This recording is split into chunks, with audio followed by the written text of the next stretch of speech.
Good morning. কালকে সারা দিন আমরা অনেক মাস্তি করেছি, কারণ আমাদের হায়দ্রাবাদের একটা বাঙালি গ্রুপের সাথে পিকনিক ছিল।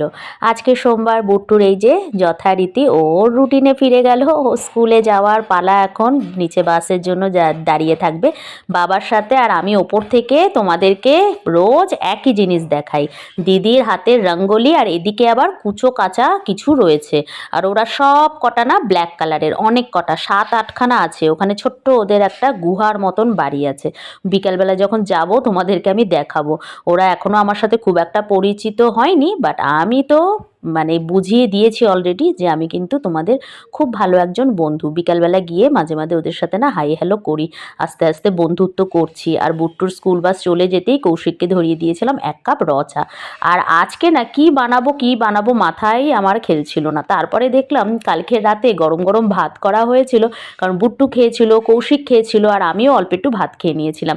তো সেই ভাত অনেকটা ছিল, ভাবলাম সবজি পাতি তো সব ফ্রিজে ভরে রয়েছে, দেখো কি করলাম।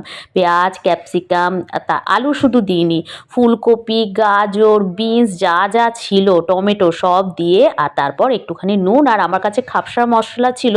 তো যে কোনো এই রাইসের মশলা, এখানে না অনেক রকমের জিনিস পাওয়া যায়, লেমন রাইসের মশলা পাওয়া যায়, তারপর টমাটার রাইসের মশলা পাওয়া যায়। আর আমার কাছে খাপসা মশলা ছিল বলে সেটাই দিয়েছে। আর না হলে ওই ছোটোবেলার ভাত ভাজার মতনই একটুখানি ওই কাঁচা লঙ্কা থাকলে আর নুন হলুদ থাকলে আর কিছু লাগে না।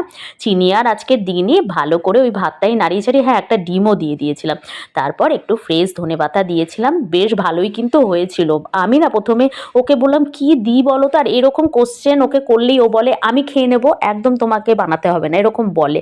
আজকেরও বললাম না না ভাত আছে, চলো আজকে ভাত ভাজা বানাই। আমি যতটা বানিয়েছিলাম পুরোটাই ওকে দিয়ে দিলাম। কেন বলো তো, কারণ আমার এখন মোমো ডে চলছে।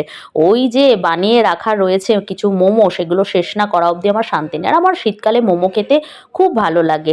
আর জানো তো 2017-এ না সিকিম ট্যুর গেছিলাম, আর তখন কিন্তু আমি আর মা দুজনেই এত মোমো খেতে ভালোবাসতাম। আর আমরা যাদের সাথে গেছিলাম সেই ফ্যামিলিও মোমো খেতে এত ভালোবাসতো যে আমাদের ব্রেকফাস্টটা করতাম আমরা মোমো, আর আমরা ডিনারটা করতাম মোমো।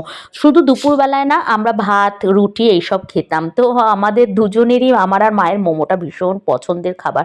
তো এখনও আমি সেরকমই মোমোটা খুব ভালোবাসি, কিন্তু এখানে পাওয়া যায় একটা জায়গায়, খুব ভালো বানায়নি, তাই ঘরেই বানাই, বেশ ভালো লাগে কিন্তু। আর সসের সাথে না মোমো খেলে তো আলাদাই ব্যাপার। আর স্যুপ তো রয়েছে, সব মিলিয়ে কিন্তু ভীষণ সুন্দর আমার দিনকাল যাচ্ছে আজকাল।